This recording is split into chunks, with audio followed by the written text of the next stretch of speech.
स्वागत है मित्रों। इस सीरीज में आप जानेंगे सैकड़ों ऐसे शब्दों के बारे में जिन्हें हम हिंदी के समझकर अपनी दैनिक बोलचाल में प्रयोग में लाते हैं, किंतु वास्तव में वे शब्द उर्दू के हैं। जी हाँ, वैसे उन शब्दों को बोलने में कोई बुरी बात नहीं है क्योंकि उर्दू भी हमारे ही देश में जन्मी है। किंतु फिर भी यदि आप जानना चाहते हैं कि ऐसे शब्द कौन कौन से हैं और उनके हिंदी विकल्प क्या हैं, तो ये सीरीज आपके ही लिए है। इस सीरीज के सभी वीडियोस देखिएगा।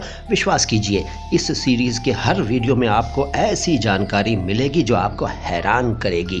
तो शुरू करते हैं, लेकिन उससे पहले आपको बताना चाहेंगे कि ये चैनल अपनी तरह का अकेला ऐसा चैनल है जो हिंदी और उर्दू दोनों भाषाओं के शब्दों के शुद्ध उच्चारण को एक साथ समर्पित है और हम आपको जो जानकारी देते हैं वो 99% सही होती है। 100% की गारंटी तो कोई भी नहीं ले सकता।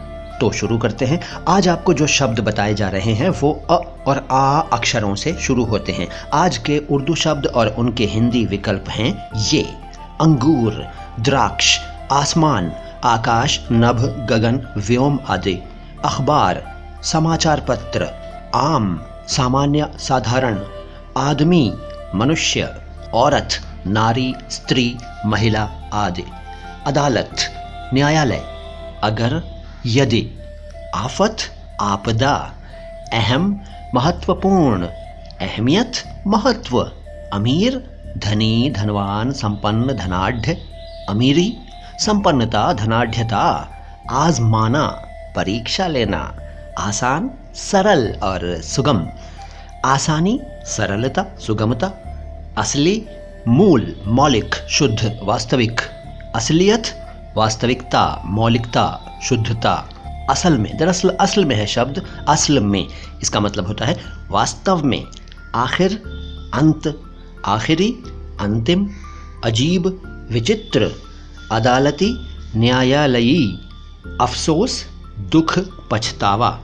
आईना को क्या कहते हैं हिंदी में? दर्पण। गाना सुना है ना, दर्पण को देखा तूने जब जब किया सिंगार। याद आया? चलिए आगे चलते हैं। आबादी, जनसंख्या, बस्ती। हाँ, आबादी को जनसंख्या तब कहते हैं जब हम ये पूछ रहे हों या ये बात कर रहे हों कि वहाँ की आबादी कितनी है, यानी वहाँ की जनसंख्या कितनी है। और बस्ती का अर्थ तब लेंगे जब हम कहेंगे कि जंगल से थोड़ी ही दूरी पर आबादी दिखाई दी, यानी बस्ती दिखाई दी। अच्छा, आहिस्ता, धीरे। अक्ल, इसको अकल या अकल कह देते हैं। अक्ल है, इसका मतलब है बुद्धि और समझ। आराम, विश्राम, आवाज़, स्वर, ध्वनि, नाद वगैरह। आवारा, व्यर्थ भ्रमण करने वाला, कदाचारी।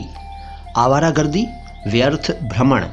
आज़ाद, स्वतंत्र, आज़ादी, स्वतंत्रता। अदा, हाव भाव, भंगिमा, शैली वगैरह। अदा करना यानी पे करना, देना, लौटाना, चुकाना। अक्सर, प्रायः। अमल, पालन और काम, दोनों अर्थों को समझिए। अमल का अर्थ पालन तब होगा जब हम कहेंगे कि मैंने अधिकारी के आदेश पर अमल किया, यानी उनके आदेश का पालन किया। और काम, इसका अर्थ तब होगा जब हम उर्दू में कहेंगे कि तुम्हारा ये अमल मुझे पसंद नहीं आया, या तुम्हारे ये आमाल मुझे पसंद नहीं आए। अमल का बहुवचन उर्दू में आमाल है। खैर, आगे चलते हैं। अंजाम, परिणाम, अंत। और अंजीर, अंजीर का नहीं बताऊंगा दोस्तों। क्यों नहीं बताऊंगा? क्योंकि ये आप बताएंगे। अंजीर को हिंदी में क्या कहते हैं ज़रा मुझे बताइएगा, कमेंट बॉक्स में लिखिएगा, किसी विद्वान से पूछिएगा और सटीक जानकारी दीजिएगा, जैसे कि मैंने आपको सटीक जानकारी दी है। बताइएगा ज़रूर। तो दोस्तों, आज हमने आपको 40 ऐसे शब्द बताए जो हिंदी में खूब चलते हैं लेकिन वो उर्दू के हैं। और उर्दू में जो शब्द हैं वो ज़्यादातर फ़ारसी, अरबी और तुर्की से आए हुए हैं। और भाषाओं से भी उर्दू में कई शब्द आए हैं, संस्कृत से भी कई शब्द उर्दू में आए हैं, लेकिन यहाँ हम बात कुछ और कर रहे हैं, इसलिए उसी बात पर टिके रहेंगे। तो हमने आपको ये शब्द बता दिए और भी बताएंगे इस सीरीज़ में। अब ये आपकी मर्ज़ी है कि आप क्या बोलें और क्या ना बोलें, लेकिन कमेंट बॉक्स में मुझे बताइएगा ज़रूर कि अंजीर को हिंदी में क्या कहते हैं। वीडियो अगर पसंद आया है तो लाइक करें, चैनल को सब्सक्राइब करें और अगले वीडियो का इंतज़ार करें। Bye bye.